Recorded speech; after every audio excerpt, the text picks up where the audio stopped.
Dibia Okonko collapsed to the ground, his body racked with convulsions. The assembly erupted into chaos. Shouts for help mingled with cries of alarm as villagers scrambled to assist the fallen priest. Pastor Emeka, witnessing the scene, rushed forward, his own concern overriding any historical grievances. You are welcome to another enlightening story. Yes. It was not long before Dibia Okonko, feigning shock and outrage, made his way to King Obina's palace to report the alleged crime. The king, already burdened with the task of navigating the precarious balance between the old ways and the new, received him with a weary resignation. "Your Majesty," Dibia Okonko began, his voice laden with a calculated mix of sorrow and indignation, "Tragedy has struck our village. A life has been taken, and the evidence points to a most unsettling conclusion. The body of a man was found beside the missionaries' dwelling." King Obina, his expression turning grave, replied, "This is a serious accusation, Dibia Okonko. What evidence do you have to support such a claim?" "The circumstances alone are damning," Dibia Okonko pressed, sensing the king's skepticism. "Who else but the missionaries, strangers among us, would commit such an act? They have already shown a disregard for our ways. What is to stop them from shedding blood to achieve their aims?" The king, disturbed by the chief priest's hastiness to assign blame, countered, "Dibia Okonko, we must not rush to judgment without a thorough investigation. It is our duty to seek the truth, not to let our prejudices guide our actions." Despite the king's caution, Dibia Okonko insisted, "I urge you, Your Majesty, for the safety and harmony of Mokoluba, to take immediate action. The law is clear on the matter of murder. Let the missionaries be detained and questioned. Let justice be our guide." King Obina, faced with a dilemma that threatened to further divide his people, made a decision that weighed heavily on him. "I will order the missionaries to be brought before me. They will be given a chance to speak, and a thorough investigation will be conducted. Until then, they will be placed under guard. Justice, as you say, shall be our guide." As Dibia Okonko left the palace, a self-satisfaction hidden beneath his mask of concern, the king pondered the dark path his village had begun to tread. The king, though hesitant and burdened with doubts, had no choice but to adhere to the laws of Mokoluba, which demanded that those accused of murder be detained until their guilt or innocence could be determined. As the royal guards approached the missionaries' residence, the village was abuzz with rumors and speculation. The news of the arrest spread like wildfire, igniting a spectrum of emotions among the villagers. Some were convinced of the missionaries' guilt, swayed by Dibia Okonko's insistence on their malevolence. Others, however, remembered the healing of Princess Adis and questioned the haste with which judgment was being passed. Pastor Emeka and his fellow missionaries, having spent the morning in prayer and contemplation, greeted the guards with a serene acceptance that belied the gravity of their situation. Captain Namdi, leading the contingent of guards, stepped forward, his expression solemn. "Pastor Emeka, by order of King Obina, you and your companions are to be detained for questioning in relation to the murder discovered this morning. You will be held according to the laws of our land until a determination is made." Pastor Emeka, his heart heavy with the unfolding tragedy, nodded. "Captain Namdi, we submit to the king's will and the laws of Mokoluba. We only ask for a fair opportunity to prove our innocence. Our mission here has always been one of peace and healing." The captain, a man of duty but not without compassion, replied, "That is a matter for the king and the elders to decide. I assure you, you will be treated with the respect due to all under our care." As the missionaries were led away, a crowd had gathered, watching the scene unfold with a mixture of curiosity, anger, and sorrow. Among them stood a few who had been touched by the missionaries' kindness, their hearts aching at the sight of these men of faith being treated as criminals. Nkechi, who had been silent since the plot's conception, watched from the shadows, her doubts growing with each passing moment. The plan, meant to protect their way of life, now seemed to be tearing at the very fabric of their community. Back at the palace, King Obina awaited the missionaries' arrival with a heavy heart. When Pastor Emeka was brought before him, the king spoke, not as a ruler to a subject, but as one man seeking truth from another. "Pastor Emeka, you stand accused of a grave crime. I have ordered your detention, not out of conviction of your guilt, but as a necessity under our laws. What say you to these charges? Pastor Emeka, standing tall despite his circumstances, responded, Your Majesty, we are innocent of this crime. We came to Mokuluba with a message of hope and love, not violence. We trust that the truth will prevail, and we place our faith in your judgment. The king, his resolve fortified by Pastor Emeka's words, promised, Your case will be heard fairly, and no judgment will be passed until all evidence is considered. This I vow. The arrest of the missionaries marked a pivotal moment in the story of Mokuluba, one that tested the principles of justice, faith, and community in the face of fear and suspicion. The night following the arrest of the missionaries, King Obinna retired to his chambers, his mind a tumult of conflicting emotions and thoughts. The events of the day weighed heavily on his heart, casting shadows of doubt on the decisions he had made. As he drifted into a sleep, the turmoil within manifested in a dream that would profoundly affect the course of events in Mokuluba. In his dream, King Obinna found himself standing at the edge of a vast, dark forest, the boundary between Mokuluba and the unknown. The night was pierced by two paths of light, one leading into the heart of the forest and the other skyward, touching the stars. From the shadows emerged two figures, one robed in the traditional garments of a Dibia, recognizable as Dibia Okonko, and the other dressed in simple, foreign attire, bearing a striking resemblance to Pastor Emeka. Each beckoned to him, urging him to follow their path. Dibia Okonko, the king addressed the figure, You represent the traditions and beliefs that have guided us for generations. Yet, under your counsel, I have seen my people divided, fear taking root where there was once harmony. Turning to the figure resembling Pastor Emeka, he continued, And you, Pastor, bring with you teachings unfamiliar to us, yet in your actions, I have witnessed compassion and a desire for healing. My decision to imprison you weighs on my conscience. As he spoke, the sky above them began to change, the stars rearranging themselves into the image of a giant scale, perfectly balanced. A voice, deep and resonant, echoed around him, neither coming from the figures nor from the sky but from everywhere and nowhere. Obinna, son of Mokuluba, the weight of justice lies heavy upon your shoulders. True leadership demands more than adherence to tradition or the acceptance of new beliefs. It requires an open heart and a quest for understanding. Look within and seek the balance between the old and the new, for therein lies the path to true wisdom. With these words, the figures and the forest faded away, leaving King Obinna standing alone under the vast expanse of the starlit sky.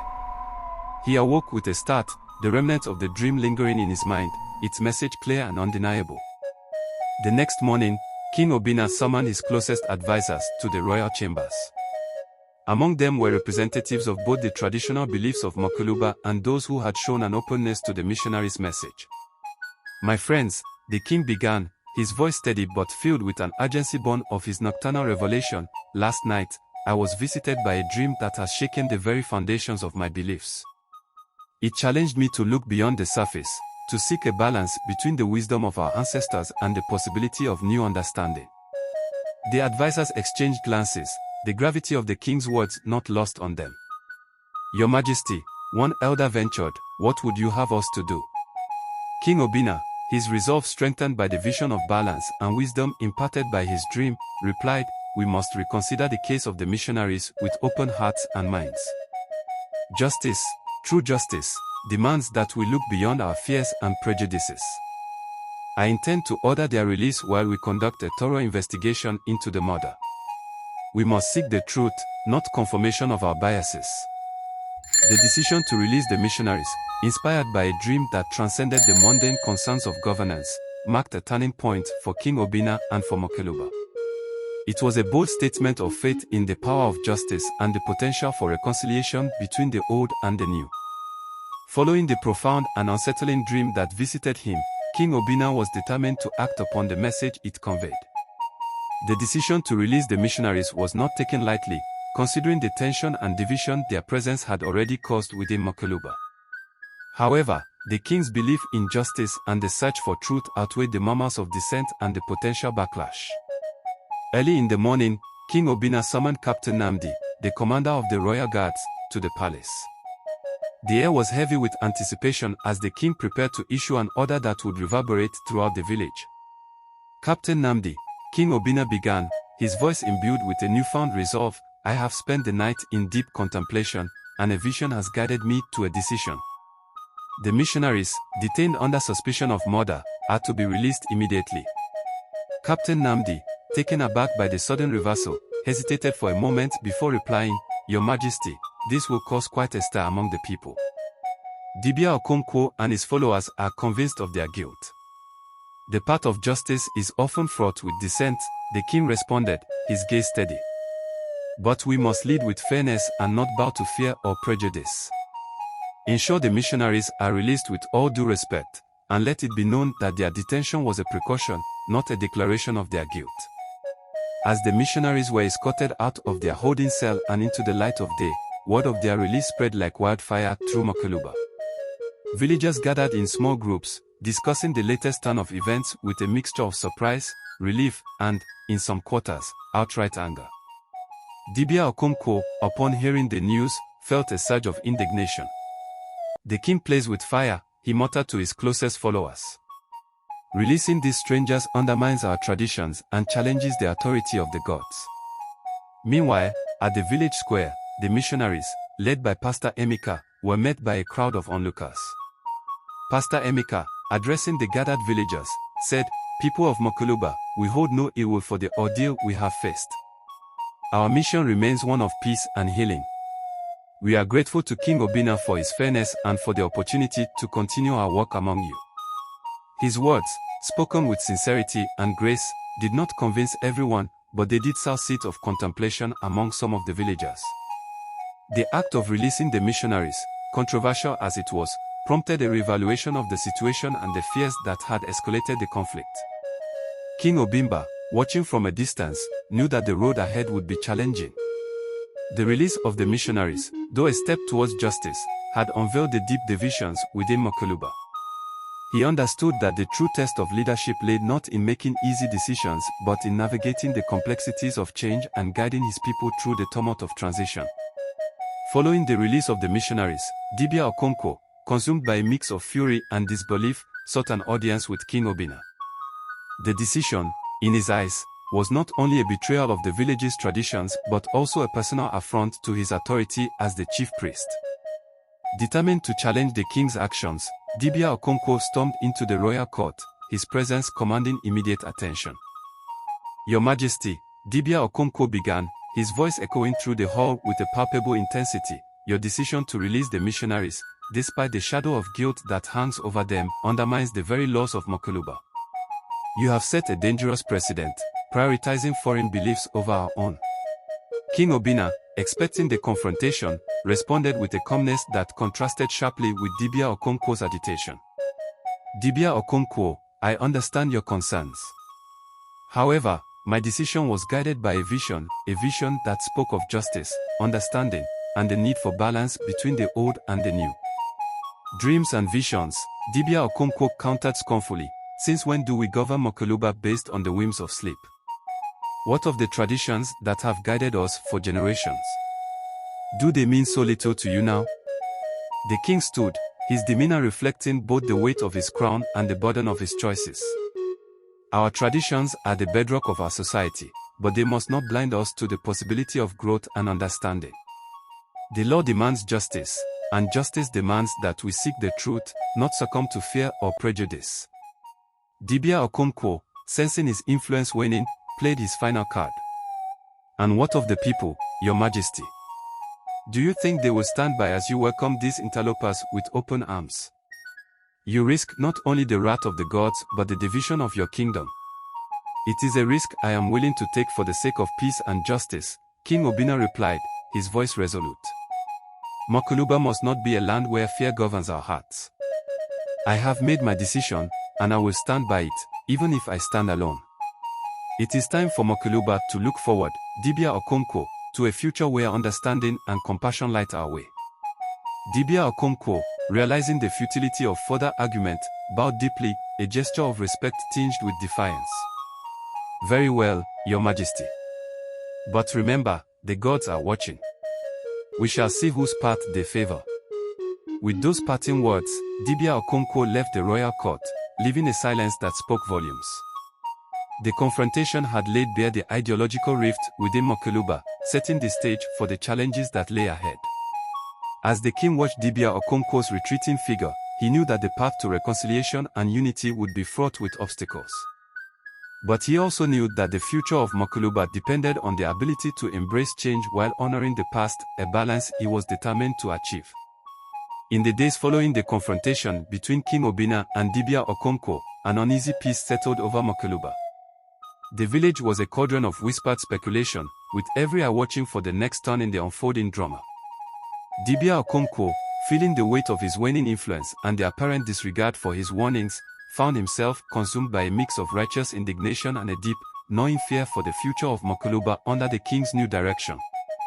Seeking to reaffirm his position and to perhaps sway the king back to the traditional ways, Dibia Okonko decided to make a bold appearance at the palace during a public audience. The king had invited the missionaries to speak about their beliefs and the essence of their mission, an event that drew curious crowds, a mix of skeptics and those genuinely interested in understanding the foreign visitors. As Dibia Okonko made his way through the gathered villagers, his eyes fixed on the missionaries standing beside King Obinna, a sudden weakness overtook him. His steps faltered, his breath hitched, and a sharp pain lanced through his chest. The world spun around him, and with a gasp that drew the attention of those nearest, Dibia Okonko collapsed to the ground, his body racked with convulsions. The assembly erupted into chaos. Shouts for help mingled with cries of alarm as villagers scrambled to assist the fallen priest. Pastor Emeka, witnessing the scene, rushed forward, his own concern overriding any historical grievances.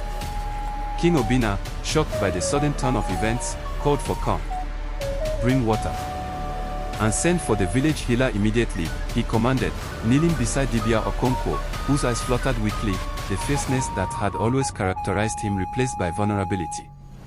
Pastor Emeka, kneeling on the other side, placed his hand lightly on Dibia Okonko's shoulder. "Dibia, can you hear me?" he asked, his voice a calming presence amidst the pandemonium. Dibia Okonko's eyes opened briefly, meeting Pastor Emeka's gaze. In that moment, a flicker of understanding passed between them, an acknowledgement of their shared humanity, regardless of the vast chasm of belief that lay between them. As the village healer arrived and began to attend to Dibia Okonko, whispers circulated among the villagers. Some spoke of divine retribution, others saw it as a sign of the gods' displeasure with the ongoing conflict. A few, influenced by the display of concern from the missionaries, began to question the foundations of their distrust. King Obinna, deeply affected by the incident, realized that the path forward would be more complicated than he had anticipated. Dibia Okonko's collapse at such a critical moment was a symbol of the turmoil that gripped Mokoluba, a turmoil that could not be resolved by decree or by the simple desire for change. As Dibia Okonko was carried away for further treatment, the king addressed the gathered crowd, his voice steady but filled with emotion. "Let this be a lesson to us all. The strife that has taken hold in Mokoluba harms us all, regardless of where our beliefs lie. It is time for us to come together, to bridge the divide that separates us, and to heal as one community." The collapse of Dibia Okonko served as a catalyst, forcing both the villagers and their leaders to confront the reality of their situation.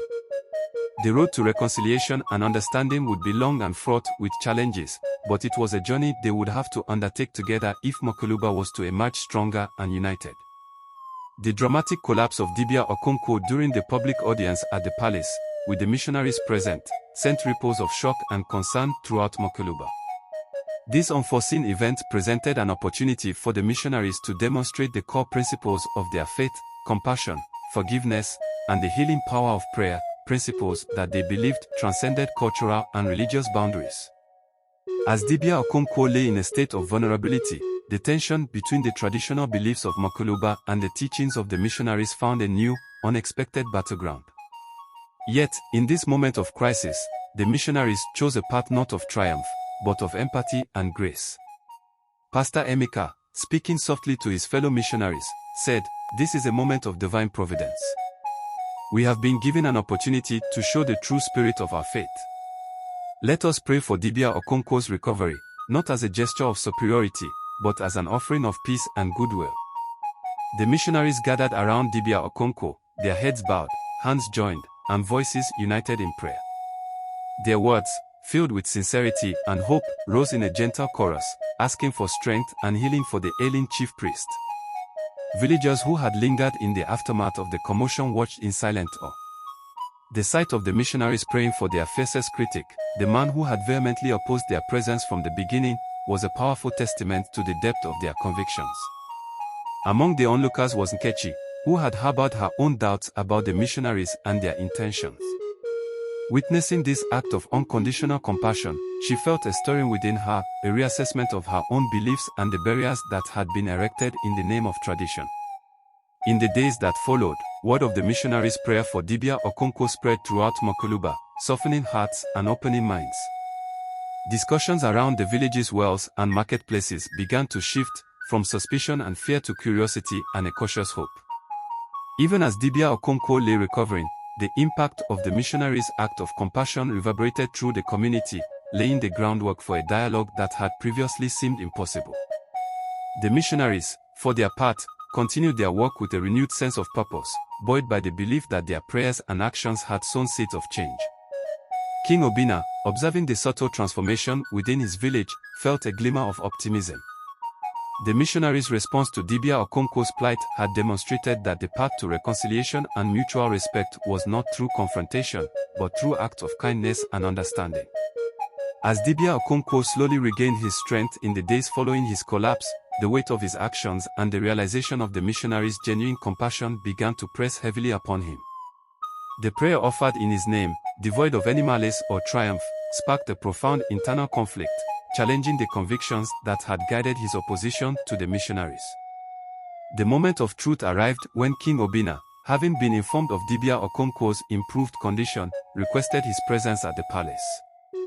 The king, along with the missionaries and a select group of village elders, awaited Dibia Okonko's arrival, understanding the significance of this meeting for the future of Mokoluba. As Dibia Okonko entered the king's council chamber, the weight of his impending confession was evident in his demeanor. Gone was the fiery orator who had passionately defended the old ways. In his place stood a man humbled by his own humanity and the kindness of those he had considered enemies. King Obinna, sensing the gravity of the moment, offered Dibia Okonko a seat of honor, signaling a respect that transcended their recent conflicts. Dibia Okonko, the king began, your recovery brings us great relief. The path before us is one of healing and understanding. If there is anything on your heart, let it be known, so we may move forward together. Dibia Okonko, with a deep, steadying breath, met the gaze of those assembled before him.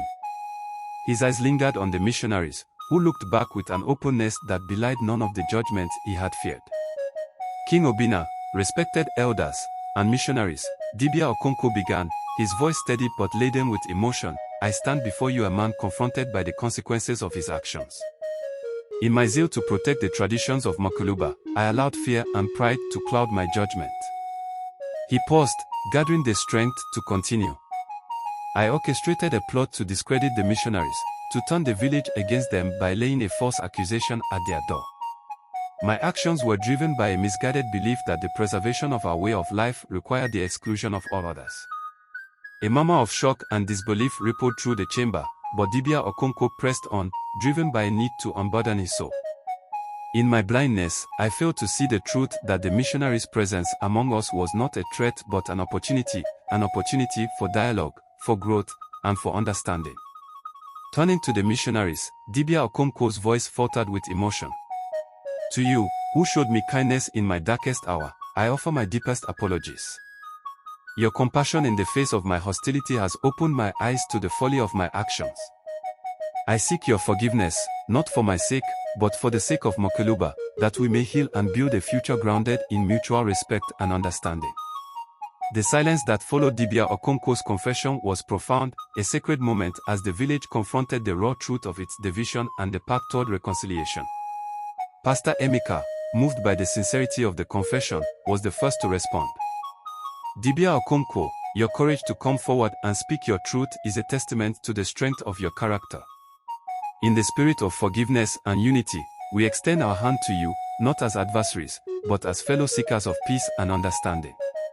King Obinna, witnessing the exchange, knew that this moment marked the beginning of a new chapter for Mokoluba.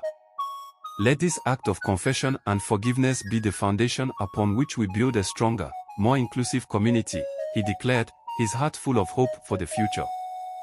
Dibia Okonko's confession, made in the heart of the king's palace, became a powerful symbol of the possibility for change, igniting a collective desire among the people of Mokoluba to transcend their fears and embrace a future enriched by diversity and mutual respect.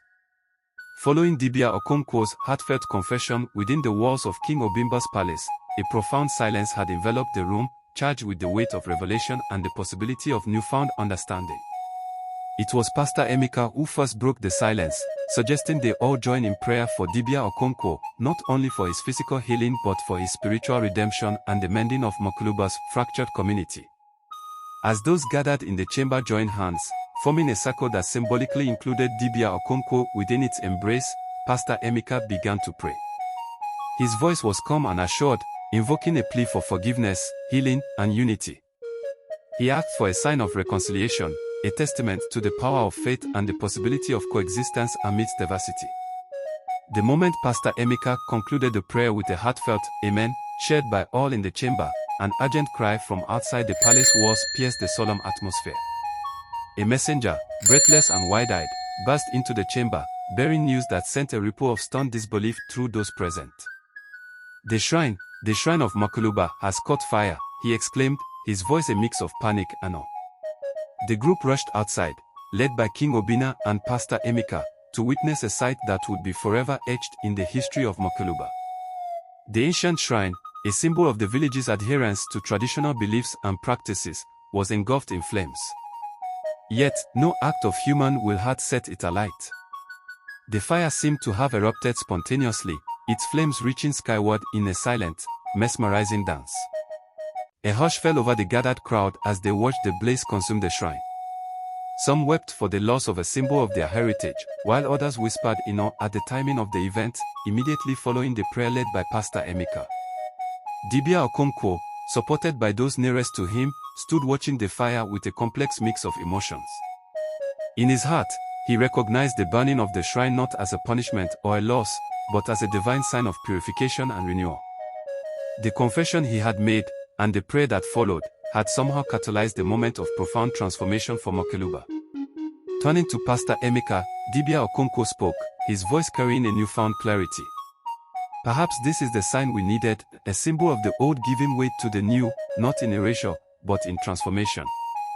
Our beliefs, our traditions, they can evolve, guided by the principles of love, forgiveness, and mutual respect. Pastor Emeka, placing a hand on Dibia Okonko's shoulder, nodded in agreement. This is not the end of Mokoluba's spiritual journey but a new beginning. One where we can build a community enriched by its diversity, strengthened by its unity. King Obina, witnessing the exchange, knew that the events of this day, the confession, the prayer, and the miraculous fire, would mark the dawn of a new era for Mokoluba. An era where the barriers between old and new, tradition and change, would be bridged by the shared values of humanity that transcended any single belief system. As the flames died down, leaving behind the charred remnants of the shrine, the people of Mokoluba began to gather around the site, not in mourning, but in a collective vision of rebuilding.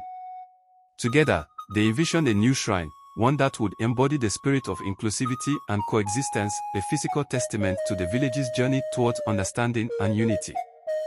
The events at the King's Palace, culminating in the miraculous recovery of Dibia Okonko and the spontaneous combustion of Mokoluba's ancient shrine, unfolded into a narrative that spread swiftly through the village, carried on the wings of awe and speculation. As the story of Dibia Okonko's confession, the prayer for redemption, and the subsequent burning of the shrine reached every household, a profound re-evaluation of beliefs and values began to ripple through the community of Mokoluba. In the cool of the evening, as families gathered around their hearts, the tale was recounted with added layers of personal reflection and wonder. Parents spoke to their children not just of the events themselves, but of the deeper meanings they might portend for the future of Mokoluba. "I heard that the fire burned only the shrine, leaving the trees around it untouched," said one villager, a hint of wonder in his voice as he discussed the day's events with his neighbor. It's as if the gods themselves were directing the flames, making way for something new. At the market, where villagers congregated not just to buy and sell but to exchange news, the story ignited spirited debates. Can it be that the gods are asking us to look beyond the boundaries of Mokuluba, to find wisdom in the unfamiliar? Pondered a fruit seller, her question hanging in the air like the fragrance of ripe mangoes. Even the children, often seen as too young to understand the complexities of adult concerns, sensed the shift in the air. Their games took on themes of unity and cooperation, mirroring the changing attitudes of their elders. Meanwhile, at the center of this whirlwind of change was Dibia Okonko, whose confession had set the events in motion. His recovery, seen by many as a sign of divine forgiveness, lent him a new aura, not of power, but of humility and wisdom. He found himself approached not only by those seeking guidance but by those offering support and understanding. "Dibia, your bravery in speaking the truth has opened our eyes," said a woman who had long been a critic of the missionaries. "Perhaps it is time we all looked into our hearts to find what truly binds us as a community." King Obinna, observing the transformation of his people, felt a profound sense of gratitude and hope. The village's awakening to a broader perspective on faith and the communal desire for a more inclusive future filled him with optimism for the path ahead. "This is a new dawn for Mokuluba," he said to his council, a sentiment that was increasingly echoed throughout the village. "Our journey forward will be guided by the lessons of the past, the realities of the present, and the possibilities of the future. Together, we will forge a new legacy, one of unity, respect, and shared purpose." In the days that followed, a series of gatherings took place across Mokuluba. These were not convened by any single authority but arose organically, as people felt compelled to share their thoughts, fears, and hopes for the future. It was during these gatherings that the process of repentance began to unfold, not as a formal ritual, but as a heartfelt expression of change. "I was wrong," confessed a well-respected elder at one such meeting, his voice carrying the weight of realization. "In my fear of losing our traditions, I failed to see the value in what the missionaries offered, not a replacement of our beliefs, but an expansion of our understanding. For this, I seek forgiveness from them and from you, my community." Similar admissions echoed throughout Mokuluba, as villagers who had once viewed the missionaries with suspicion now approached them with openness and curiosity. The missionaries, for their part, welcomed these gestures with grace and humility, recognizing that each act of repentance was a step towards the communal healing they had prayed for. Pastor Emeka and his team organized a series of open forums, inviting villagers to discuss their beliefs, ask questions, and explore the common ground between their faiths. These forums became spaces of vibrant dialogue, where scriptures were shared alongside ancestral proverbs, highlighting the universal quest for wisdom, peace, and a meaningful life. As individual hearts changed, so too did the fabric of the community. Acts of service became more frequent, as people inspired by the missionaries' example sought to care for the less fortunate among them. The village began to witness a revival of communal projects, from the restoration of the natural habitats around Mokuluba to the establishment of a community center where learning and cultural exchange could flourish. King Obinna, reflecting on the transformation of his village, noted, "We are witnessing the rebirth of Mokuluba. A rebirth that honors our past while embracing the promise of our future. This journey of repentance and renewal has shown us that our strength lies not in the rigidity of our beliefs, but in our capacity to love and to grow together." The repentance that swept through Mokuluba was a testament to the village's resilience and its ability to adapt and evolve. It marked the beginning of a new era, one in which the spiritual landscape of the village was characterized by diversity, understanding, and a shared commitment to the common good. The transformation of Mokuluba saw the integration of Christian teachings with traditional beliefs in a way that enriched both. The missionaries, recognizing the deep connection the villagers had with their environment, began to incorporate elements of nature worship into their services, celebrating the Creator's presence in all living things. The grand ceremony in Mokuluba was a culmination of the village's transformative journey, a vibrant testament to its newfound unity and faith. King Obinna, alongside Dibia Okonko, Pastor Emeka, and other leaders, both spiritual and secular, organized an event that would embody the spirit of their collective awakening. The celebration was held in the newly constructed multi-faith sanctuary, a symbol of Mokuluba's commitment to inclusivity and coexistence. The sanctuary's walls, adorned with art that blended traditional motifs with Christian symbols, echoed the village's harmonious blend of beliefs. Villagers dressed in a kaleidoscope of colors gathered in and around the sanctuary, their faces alight with joy and anticipation. The air was filled with the scent of local delicacies prepared for the occasion, and the sounds of traditional drums mingled with hymns sung by the choir, composed of villagers and missionaries alike. King Obinna addressed the assembly, his voice resonant with pride and hope. Today, we celebrate not just our unity and faith but our resilience in the face of change. Makuluba has shown that it is possible to honor our past while embracing the future, to find strength in our diversity. Dibia Okonko, standing beside the king, added, "The journey has not been easy, but it has taught us the value of understanding and forgiveness. Let us move forward, keeping the lessons of this time close to our hearts." As the sun set, casting a golden glow over the village, the celebration continued with dance, music, and shared stories of the journey they had all undertaken. It was a night of joyful reflection, a tangible expression of Makuluba's vibrant spirit of community. This is the end of this amazing story. I kindly ask for your support in subscribing, sharing, and liking my YouTube channel. By subscribing, you will stay updated on all my latest content. Every subscriber, share, and like helps me to reach a larger audience and continue pursuing my passion for creating content. Your support means everything to me, and I am incredibly grateful for each and every one of you who takes time to subscribe, share, and like my YouTube channel. Thank you for helping me on this journey, and I look forward to sharing more exciting content with you all in the future. Let's grow together and make great things happen.